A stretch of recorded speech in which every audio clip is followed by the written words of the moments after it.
앞으로는 음주운전이나 사기, 성범죄, 가정폭력 등의 범죄를 저지르고 수감된 수감자들은 가석방으로 풀려나지 못할 것으로 보입니다. 법무부가 오늘 이 같은 내용의 가석방 전면 제한 방침을 밝혔습니다. 이현무 기자입니다.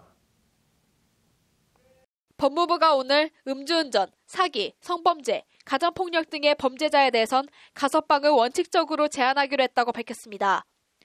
법무부는 특히 음주운전으로 사망이나 중상해의 인명피해가 발생한 경우, 유사수신, 다단계 범죄로 다수의 피해자가 발생한 경우, 리벤지 포르노 유포범에 대해선 가석방을 전면적으로 배제하기로 했다고 강조했습니다.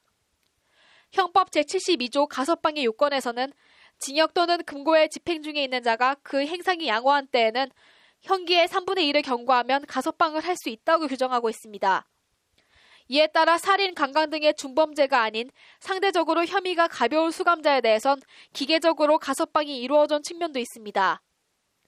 관련해서 법무부 자료에 따르면 음주운전 사범 가석방은 2016년 282명에서 2017년 482명, 지난해에는 8월까지만 481명으로 해마다 크게 증가한 것으로 나타났습니다.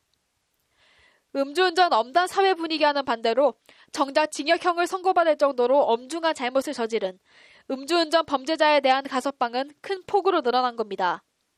이와 관련 박상기 장관은 지난 25일 출입기자단 오찬에서 음주운전은 피해자 1인뿐만 아니라 한 가정이 파괴되는 심각한 문제다. 상습 음주운전 및 음주운전 사망 사고 피해자에게는 최고 구형을 내릴 것을 검찰에 지시해놨고 올해 좀 더 강하게 밀어붙일 계획이라고 설명했습니다.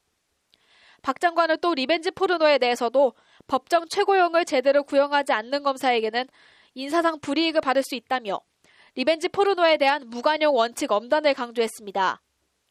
법무부의 오늘 발표는 이런 배경에서 나온 것으로 법무부 관계자는 음주운전 등 해당 범죄들의 재발을 억제하고 경각심을 제고하기 위해 가석방을 제한하기로 했다고 취지를 설명했습니다. 그런 범죄들이 상습성이라든가 재범률이 높고 사회적으로 문제가 되고 있어서 가석방을 이대로 좀 하는 것보다는 제한시켜서 사회적인 이런 걸 반영하는 게 좋습니다. 법무부는 다만 중환자 등 특별한 사정이 있는 경우엔 범죄 경력과 피해 회복 및 피해자의 감정 등을 면밀하게 검토해 가석방 여부를 엄정하게 심사할 계획이라고 덧붙였습니다. 음주운전이나 리벤지 포르노 같은 범죄는 한번 저지른 사람이 계속 저지른다는 것이 법무부의 설명인데 법무부의 이번 가석방 제한 조치가 범죄 억제와 재발 방지라는 효과를 거둘 수 있을지 주목됩니다.